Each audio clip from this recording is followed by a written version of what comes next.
In the heart of tradition, where flavors intertwine, nourishing. House stands tall, a culinary shrine.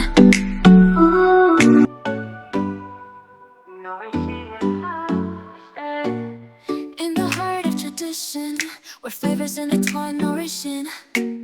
House Saw on stands tall, Facebook a that culinary shrine. one of our fans, Mm. yeah, Miss Elizabeth today, she asked question about what brought about Nourishing House, like the name Nourishing, what does it stand for?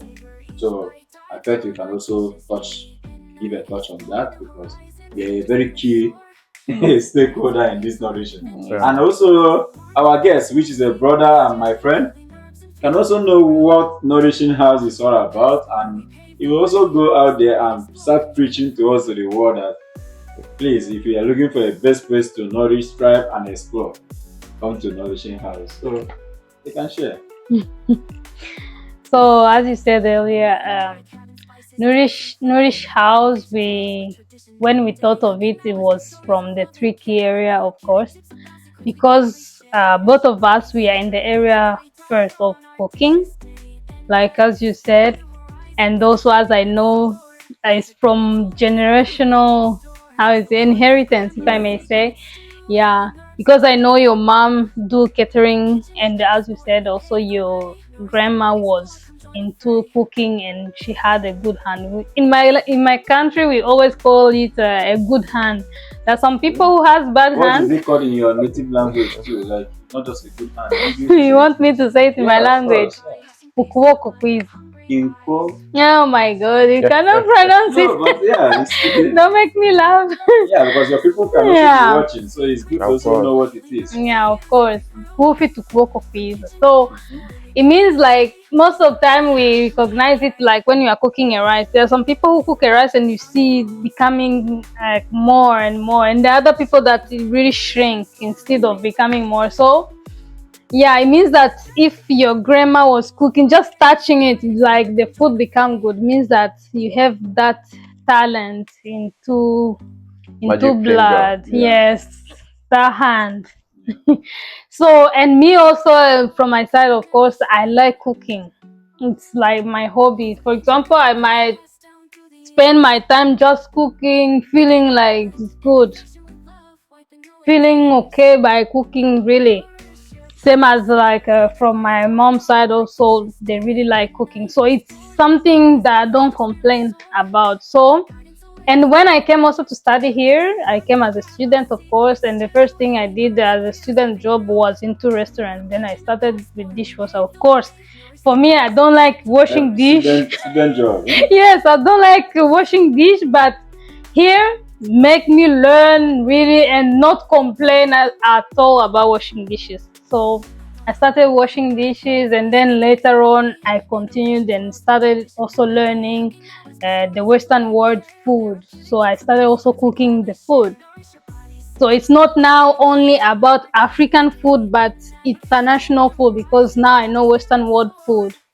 So by combining that, I say like, okay, why not giving tips into combining this to like our traditional way of cooking into modern world.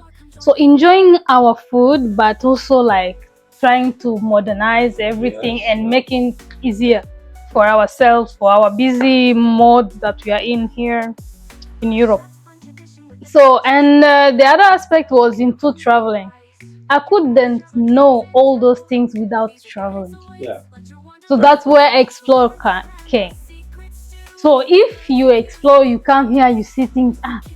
Did you know that? Like, imagine, like for example, in Africa, most of people have the myth like, yeah, cooking is very long. Oh my God, why do we cook for hours? But here they have the way they manage, and everyone come and eat in 30 minutes. That is max. But imagine in Africa, if you're in a restaurant, you can order and then wait for hours. Yeah. Sometimes if they forget your Of Yes. course. So even though it's like that, so they know how to manage all these small things. I said, actually, this is a good tip. So it's through exploring, through as being a student, through seeing this and that, like how they manage even the like road, everything, laws, things, you open up the eyes.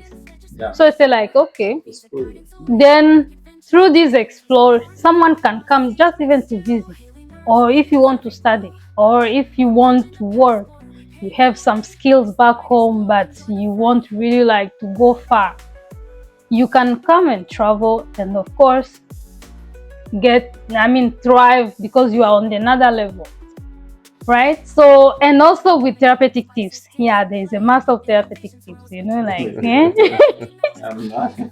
yes, because of course, when I met him, like, because he's my partner, when I met him, I say like he's a wise man. The only thing he thought, I was just looking like all the time, because whatever he says is, it's right, like actually it's true, like something wise, so like I told him, but why don't you advise all these other students, because we're students, like all these people here, why don't you then advise that? So like, okay, maybe it needs like someone to approach you, like to talk one-on-one. But here with busy life, people focus on money, like how to live. So he said like, okay, why not reaching them, at least to build something in a society? So, and from his father, who was a doctor, of course, back home, and him studying psychology, My grandfather. and also like what he just told us, like grandfather, yeah. So it's something that is also in him. Of course, wisdom doesn't come out of nowhere or from school, so it is from somewhere. Yeah, there has to be a source. So that's how then we say like, okay, let's actually combine, because we cannot have different things. It will be difficult to manage it, but into one combining, that's how we say like, okay, nourish house. And we didn't say like, okay, nourish home, because home will be just limited to this place.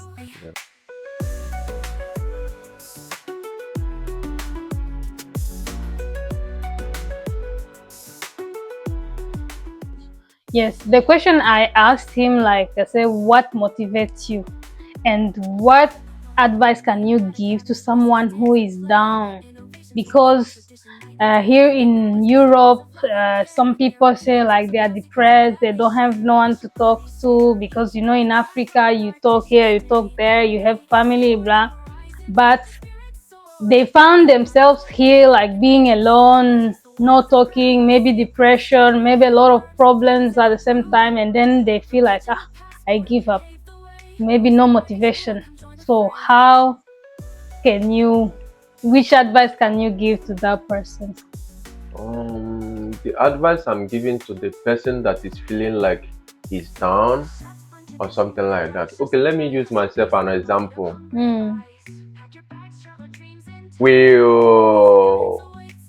We went for a study in Ukraine, and unfortunately, things happened. There's a war.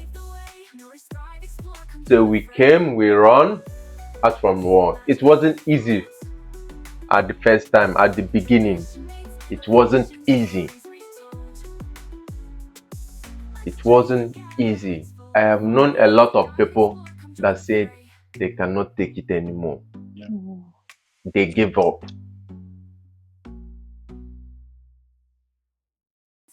They gave up and they left. They went back because they feel like the stress is too much for them to bear. They cannot take it anymore. They don't have anybody, they don't have this, they don't have that, they don't have that.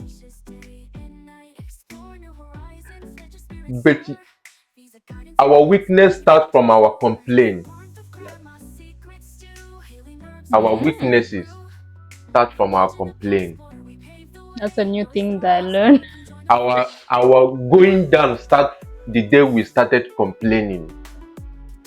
Always complaining, always complaining.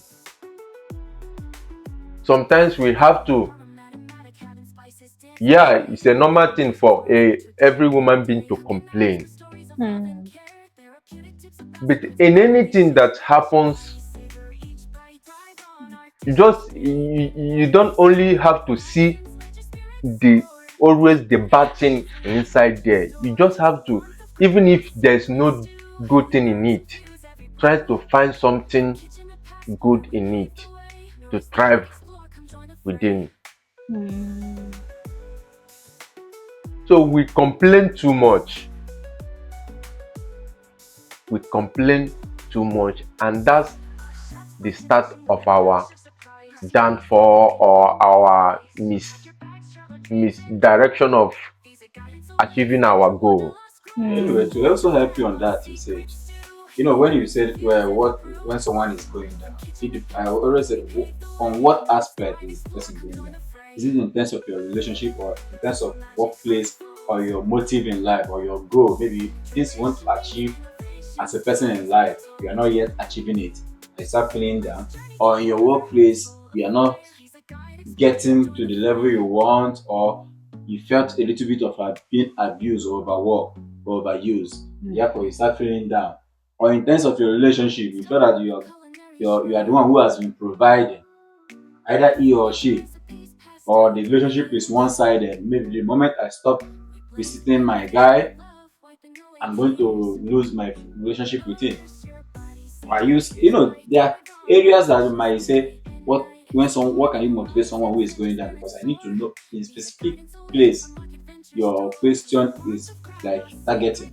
Hmm. Yeah, because Well, okay. What I asked about that is like when I say about being down, like someone who is depression, and when it's in a depression, I mean sometimes you face like one, two, three, four problems, and you will feel like the world is finished because like it is a coincidence of some problems at that moment, but you don't know the future. For example, it might even finish like tomorrow, maybe one problem will be solved, but at that moment so many problems came at the same time. Like maybe we're facing this one, okay, let me try to manage. Another one come, and another one comes. Say, okay, I'm multiple really challenges. like, Yeah. yeah, you feel like this is like no way. I really, that's why you really go down and Who feel are like For not me, my motivated. advice I can always give someone who is feeling down, Hmm. I first recommend to seek a therapy, Hmm. to visit a therapist, because a therapist is someone who is trained, a professional being trained in order to have a good listening to your problem Hmm. and develop that empathy to understand that you are passing through this, and then you will be able to provide some intervention measures in order Hmm. to enable you to cope and come to the basic life, to lift you up. Hmm. Because sometimes we see people, they are going down, you go and discuss that with your friends. Hmm. Yes, it's good to share, but the person you are also sharing such challenge, you don't know the capacity, because any advice is welcome except Hmm. you reject it. That's why I say an advice is a stranger of welcome. So therefore, it depends on how you perceive it, you can welcome it. It depends on how the person advice talk to you. You feel that it doesn't make sense, this is not what you are expecting. Therefore, you ignore such advice. And you don't tell a friend, I have a problem. If you walk up to a friend that said, I'm facing this challenge, I feel that the world is upside down, I think a good friend will tell you, and it's high time you visit a doctor. If it's in Africa, they will tell you go and meet a pastor to pray for you. Hmm. Yeah, yeah, that is spiritual or someone, yeah. Because I keep saying it that the pastors or the reverend fathers, we call them parapsychologists. Hmm. Why are they parapsychologists? Because they do also the intervention of helping a lot of people, especially people back home. But if we want to talk about people who are already in abroad in a Western world, I will tell you to meet a psychologist, someone who is trained for this. It's like when you are sick, you go to hospital to see a doctor. So if you're also emotionally down, thinking that life is, you're in that depressive mood of feeling type of hopelessness. Eh? Things are no longer working out as it's supposed to be. Find one person you can confide on. And that one person, I believe, will also advise you to visit a therapist. That's a certain point. Mm. Two, even if you don't want to go in the area of going to visit a trained uh, professional on that field, you can also, there's in every friendship, you should have someone who you, if you call someone your friend, you should know every of your friends' strength and weakness. Of course. There is among your friends that you someone you know that this person is always good, is always there giving me good idea. Okay. Walk up to that one person. Find someone you can always open up to. Because they say problem share is problem solved. Because when you share it to someone, not all, because people are afraid that I might share it and they use it against you. That I know this person's weakness. But that's someone you confide in and share, because I don't advise people to keep their problem alone. Because it's a burden. It makes you weak because what you'll be attracting will keep being negative energies.